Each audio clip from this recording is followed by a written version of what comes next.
Hola cráneos, acá estamos en Mundo Analógico y Digital. Esta vez vamos a comenzar a estudiar y usar el lenguaje de programación Processing. Dije Processing y no Processing Arduino. Así que no se me confundan, estoy hablando del Processing gris, no del Processing verde.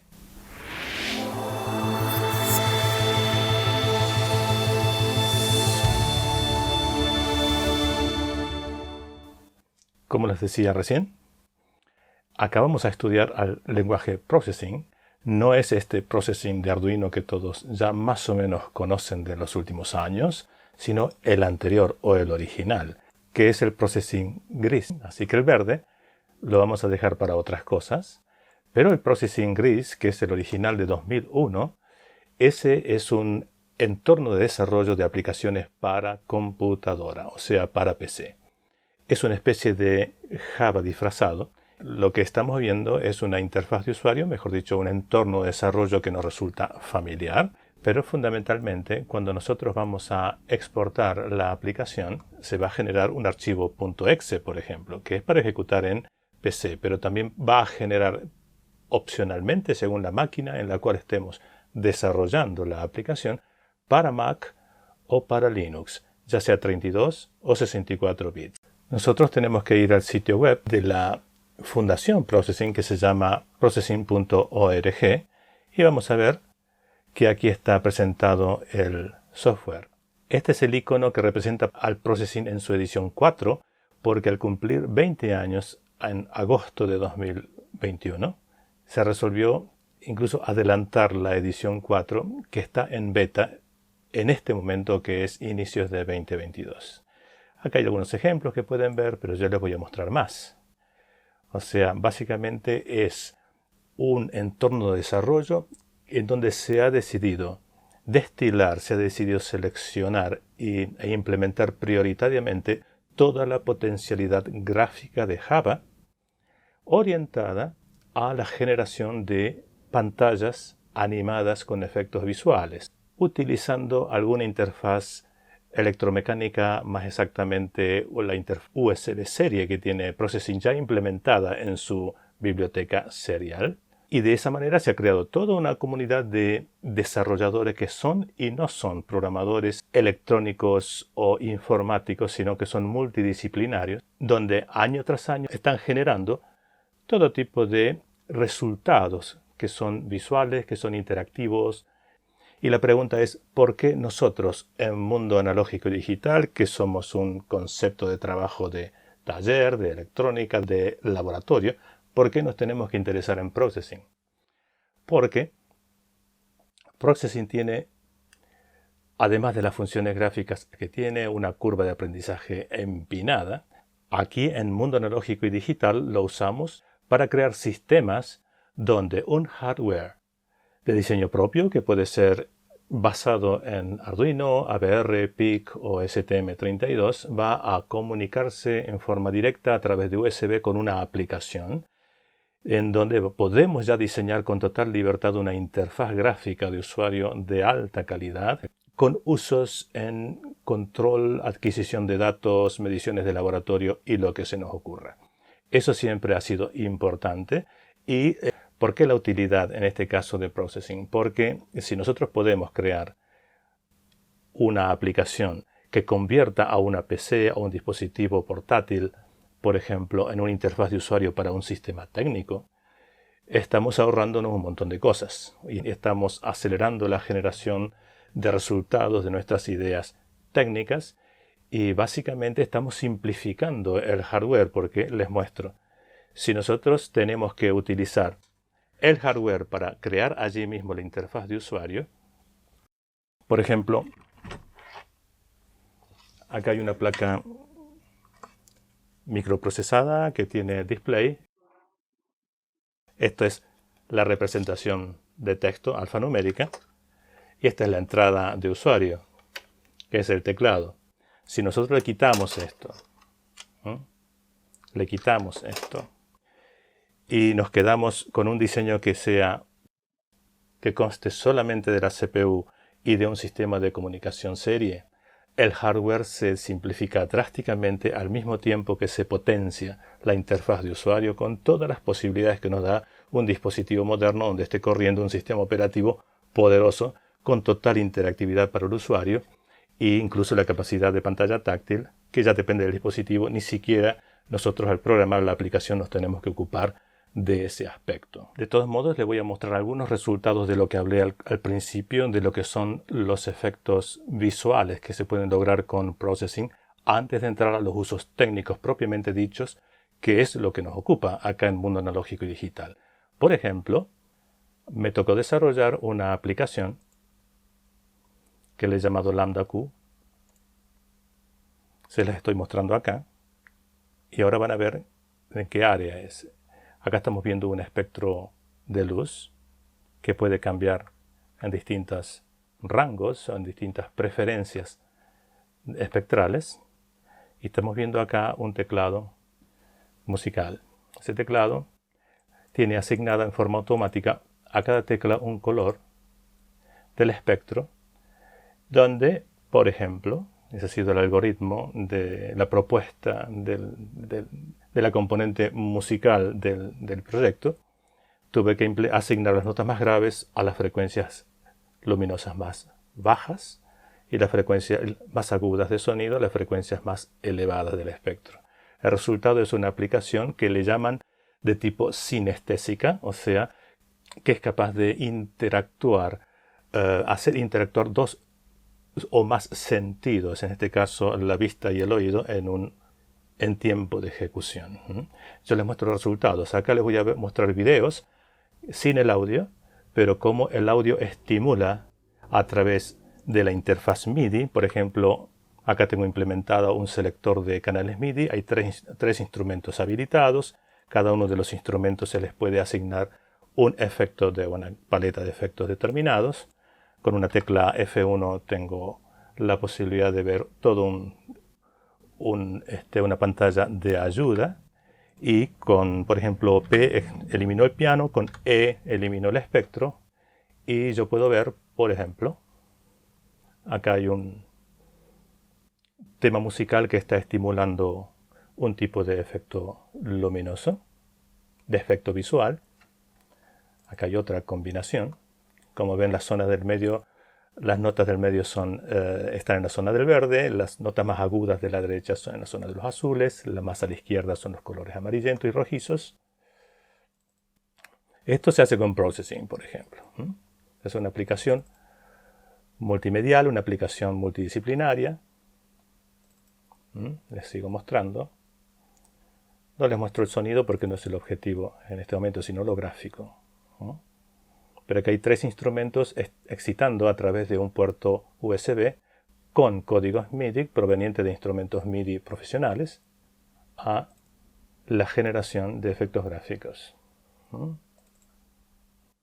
Vamos a usar esa potencialidad gráfica para generar indicadores alfanuméricos, indicadores gráficos, elementos de control deslizantes, rotativos, controles de menú, cajas de texto interactivas, selectores de opciones en un hardware, y todo eso se va a estar comunicando con el hardware para cambiar parámetros y va a estar leyendo del hardware parámetros de adquisición de datos o datos adquiridos.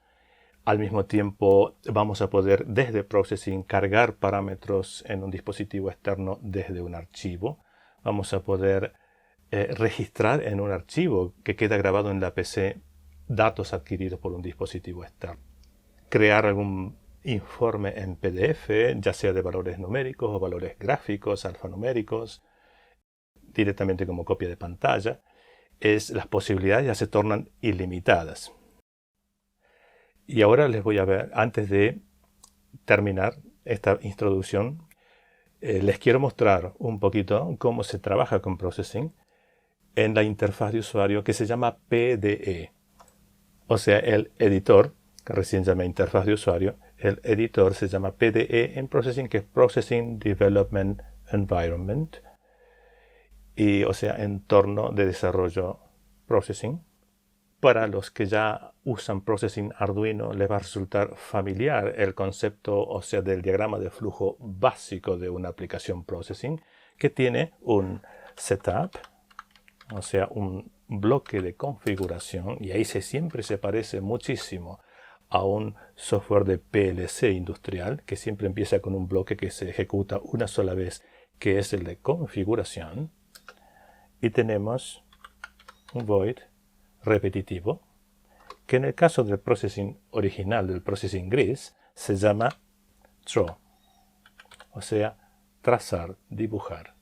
Y eso lo va a hacer repetitivamente, como si fuera los fotogramas de una película que se suceden, en este caso, cada 15-16 milisegundos, porque tiene una frecuencia de cuadro que se llama frame rate, de aproximadamente 60 cuadros por segundo. Esa frecuencia se puede ajustar. Hoy vamos a ver algunas cositas de esas, porque son de interés técnico. O sea, conocer los tiempos en una aplicación técnica, hacer una buena gestión exacta de los tiempos, de los procesos, de los ciclos, es un elemento muy importante en aplicaciones técnicas. Y vamos a darle un poquito de vida a este ejemplo. Al bloque de setup le tengo que poner que no devuelve valores, o sea que es void, al igual que el draw. Y allí yo puedo ejecutar esto. Si yo ejecuto, me muestra el resultado de la aplicación por defecto, que es una pantallita de aplicación de 100 píxeles por 100 por defecto. Eso lo voy a cambiar. Le voy a poner que el tamaño, size, va a ser 600 por 400. ¿Sí? Entonces, vuelvo a ejecutar y ya tengo una ventanita de aplicación. Así de rápido es. Si no me gusta el nombre por defecto que le está poniendo, voy a usar una función muy interna de processing y que es en realidad de ese componente Java que está en el background, que es Surface, o sea que sería la ventana de la aplicación del Surface. Le ponemos un título, App Process. Al hacerlo ahí ya estamos personalizando más la ventana. Esos son saberes básicos que hay que tenerlos a mano, porque si no se pone incómodo estar viendo siempre la previsualización de la aplicación y que no tenga el formato esperado. Podemos apagarla de aquí o de aquí. Y también nos puede interesar, por ejemplo, voy a poner de nuevo la aplicación, que cambie de tamaño, porque acá está bloqueado el cambio de tamaño, que es el resize, o sea, el redimensionamiento. Yo no puedo estirar esto ni achicarlo porque está fijado en 600 por 400. Yo puedo hacer que 600 por 400 sea una dimensión inicial, pero a partir de ahí que sea flexible, o sea, que sea redimensionable. Así que vamos a apelar de nuevo a esas palabras mágicas de surface.set resizable,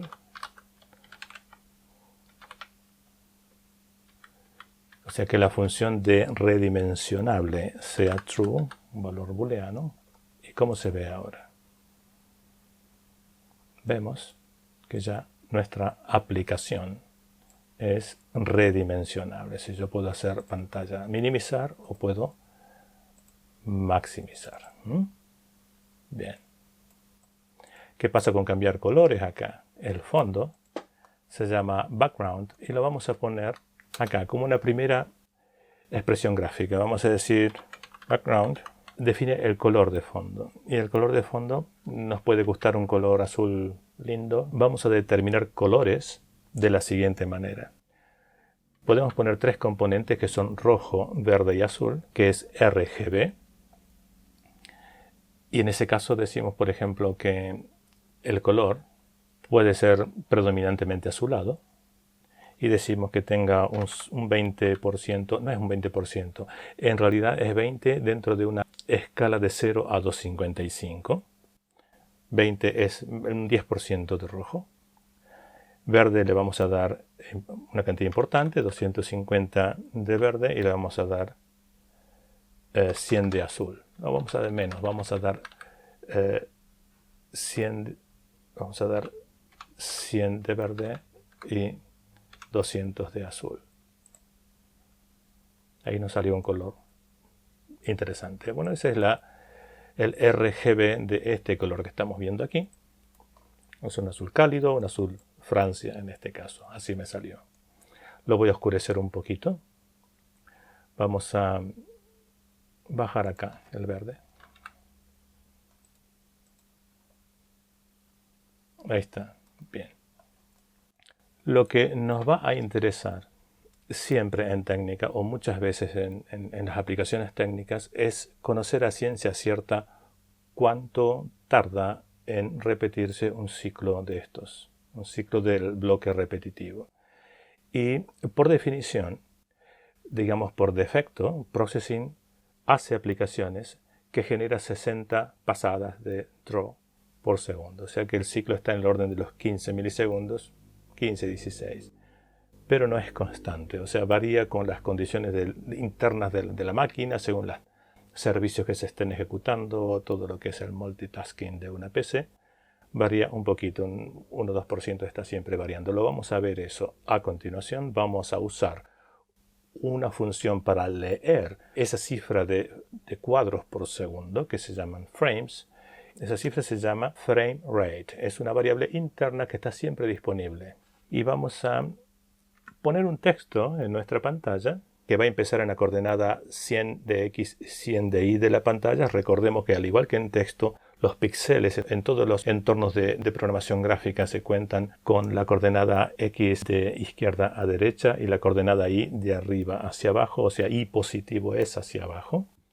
Y vamos a decir que nuestro texto es text, se pone, va a expresar el frame rate, esa es la variable interna de la que les hablaba, en la coordenada 100, 100. Pero como frame rate no es un string, que es lo que estoy esperando acá, voy a poner un string que diga frames per second, 2 puntos, y le vamos a sumar un número convertido en string, o sea, en cadena de texto, que es, veamos, nos está marcando un 50-60 que se está pisoteando a sí mismo, o sea, 50-60 veces por segundo se está reescribiendo esa cifra.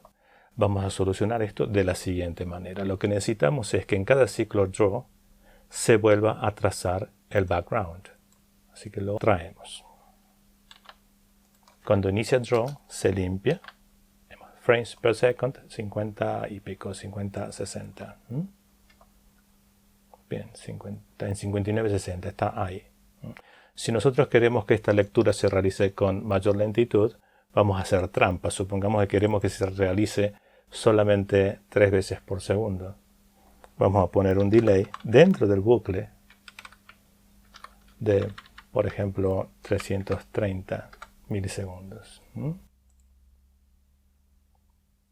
Pero ¿qué ocurre? Ya no marca más 60. ¿Qué nos está marcando? 4 o 5, 3, 4 ciclos. ¿Por qué? Porque ya el delay ha estirado el bucle. Lo ha estirado, le está imponiendo una demora adicional. Así que esa trampa medio que no nos sirve. No nos sirve por lo menos para medir el frame, porque lo hemos alterado al pedirle menos frecuencia. Hay otros métodos para hacerlo, después lo vamos a ver. Pero nos puede interesar, dado que el texto está muy pequeñito, muy flaco, si se quiere aumentar el tamaño del texto. Cada vez que modificamos formato, al igual que ocurre en diseño web, el parámetro de escritura, en este caso el tamaño del texto, que lo vamos a pasar, por ejemplo, a 20 píxeles, queda fijado ahí, y si en otras partes del programa volvemos a pedir un texto con la función text, va a tomar ese último ajuste de 20 píxeles. Así que cada vez que queramos hacer un texto con otro formato, hay que precederlo del ajuste de tamaño, siempre como un set de funciones. Ahí lo tenemos más grande.